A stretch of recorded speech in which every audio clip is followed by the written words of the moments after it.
इस वक्त बड़ी खबर आ रही है, तस्वीरों के जरिए आप देख सकते हैं कि उदयपुर कत्ल मामले के जो 3 अहम मुलजिम थे उनको आज NIA कोर्ट में पेश किया गया क्योंकि उनकी रिमांड खत्म हो रही थी। अदालती तहवील में भेजे गए हैं। अब तीनों मुलजिम को अजमेर हाई सिक्योरिटी जेल में रखा जाएगा।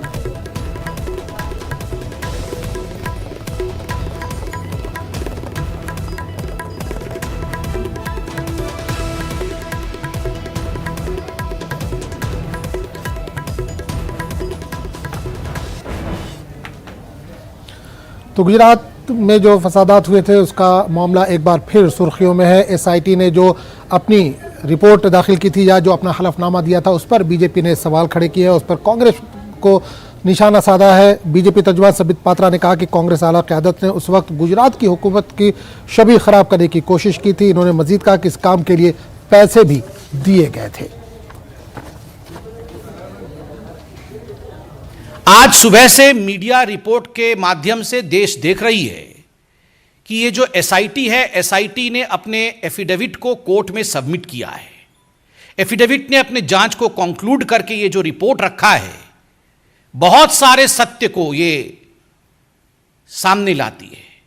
बहुत स्पष्ट रूप से ये एफिडेविट कहती है कि तीस्ता सितलवाड़ और उनके साथी, उनके सहयोगी जो काम कर रहे थे वो मानवता के लिए काम नहीं कर रहे थे।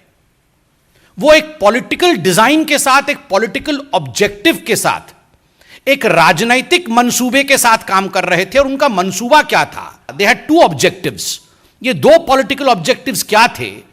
उस समय जो राज्य की सरकार थी गुजरात में, किस प्रकार से उसे बर्खास्त किया जाए और उसे अस्थिर बनाया जाए, यह प्रथम राजनैतिक मनसा, यह प्रथम पॉलिटिकल ऑब्जेक्टिव तीस्ता सितलवाड़ और उनके मित्रों का था, उनके साथियों का था।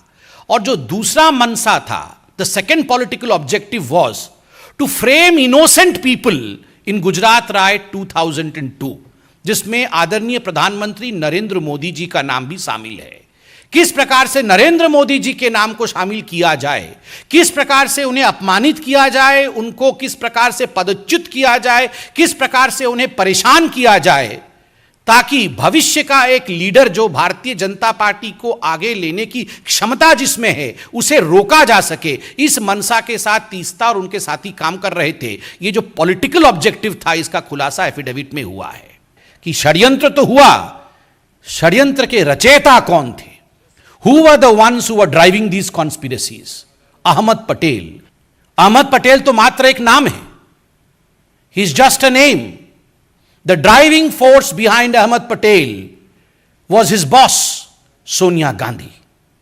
अहमद पटेल तो मात्र एक नाम है, काम तो सोनिया जी का था। नाम अहमद पटेल, काम सोनिया जी। इसलिए अपने मुख्य राजनैतिक सचेतक, अपने मुख्य पॉलिटिकल एडवाइजर अहमद पटेल के माध्यम से सोनिया जी ने गुजरात के छवि को धूमिल करने की चेष्टा की। अहमद पटेल जी के माध्यम से सोनिया जी ने नरेंद्र मोदी जी को घेरने की चेष्टा की, उन्हें अपमानित और उन्हें किस प्रकार से निष्कासित किया जाए इसकी चेष्टा की। और यह पूरे षड्यंत्र की रचयिता सोनिया गांधी है। जब भी गुजरात का चुनाव आता है, भारतीय जनता पार्टी, नरेंद्र मोदी जी और उनका जो इकोसिस्टम है वो नए नए थ्योरीज सामने लाता है। पिछले गुजरात चुनाव का मैं आपको उदाहरण दूं, आपको तो याद होगा। अचानक एक दिन नरेंद्र मोदी जी का जो एक इकोसिस्टम है अचानक बोलता है कि साहब एक डिनर हुआ जंगपुरा में कहीं, जिसमें इस देश के पूर्व सेनाध्यक्ष जनरल दीपक कपूर, जिसमें इस देश के पूर्व प्रधानमंत्री डॉक्टर मनमोहन सिंह और अनेक प्रबुद्ध वर्ग के नागरिक शामिल हुए। और वो षड्यंत्रकारी एक डिनर था, उसमें षड्यंत्र रचा जा रहा था कैसे मोदी जी को हराना है। पाकिस्तान भी उसमें शामिल था। इस निम्न स्तर की थ्योरी के खिलाफ जब हमने आवाज उठाई, नरेंद्र मोदी को माफी मांगनी पड़ी डॉक्टर मनमोहन सिंह से गुजरात चुनाव के बाद संसद में। यह आपको तो याद ही होगा।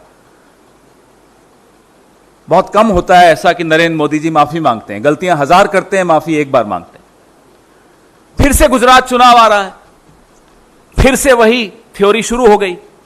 हर बार गुजरात चुनाव जब आता है तो कभी अंसारी जी का नाम लेकर शुरू हो जाएंगे, कभी स्वर्गीय अहमद पटेल जी का नाम लेकर शुरू हो जाएंगे। और मैं याद दिला दूं आपको, जिस एसआईटी ने श्री नरेंद्र मोदी को क्लीन चिट दी थी, उसके अध्यक्ष श्री राघवन को पुरस्कृत किया गया। जवाब दें, क्यों पुरस्कृत करने की आवश्यकता? वो तो अपना काम कर रहे थे। उनको रिटायरमेंट के इतने सालों के बाद राजदूत बनाने की आवश्यकता क्यों पड़ी? तो नरेंद्र मोदी जी को अब समझ लेना चाहिए कि काठ की हांडी बार बार नहीं चढ़ती। हर बार चुनाव आता है तो आप कभी किसी मुस्लिम नेता का नाम जरूर लाएंगे। आपको 8 साल में आपने कोई अच्छा काम नहीं किया जो दिखाकर आप जीत सके अगला चुनाव। हर बार आपको पाकिस्तान की शरण में जाना होता है, हर बार आपको हिंदू मुसलमान करना होता है।